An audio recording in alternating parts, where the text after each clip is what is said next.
रात बहुत खामोश थी।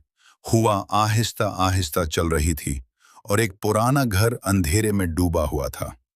लोग कहते थे कि वहां अजीब आवाजें आती हैं, लेकिन किसी ने सच कभी नहीं देखा था।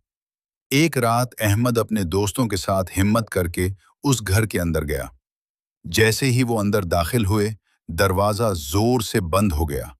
सबके चेहरों का रंग उड़ गया। अचानक ऊपर वाली मंजिल से कदमों की आवाज आने लगी। टिक टिक टिक। अहमद ने कांपती आवाज में कहा, कौन है वहां?" कोई जवाब नहीं आया, मगर सर्द हुआ का एक झोंका आया और कमरे की लाइट खुद ब खुद जलने बुझने लगी।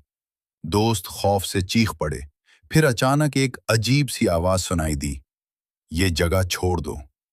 अहमद ने फौरन आयतुल कुर्सी पढ़नी शुरू की। जैसे ही कुरान की आवाज बुलंद हुई, सब कुछ खामोश हो गया।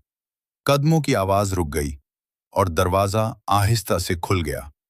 अगले दिन अहमद एक आलिम दीन के पास गया और सारा वाकया सुनाया। आलिम साहब ने नरमी से कहा, इस्लाम में जिन्नात का जिक्र कुरान में मौजूद है। वो अल्लाह की मखलूक हैं, जैसे इंसान है। कुछ नेक होते हैं और कुछ शरारती, लेकिन याद रखो, जिन्नात से ज्यादा ताकतवर अल्लाह ताला है। जो शख्स नमाज, कुरान और अल्लाह की याद को मजबूत पकड़ ले, उसे किसी मखलूक से डरने की जरूरत नहीं रहती। उस दिन अहमद को समझ आ गया कि असल हिफाजत सिर्फ अल्लाह के जिक्र में है। अगर आप भी अल्लाह पर भरोसा रखते हैं, तो दिल से अल्हम्दुलिल्लाह जरूर लिखें।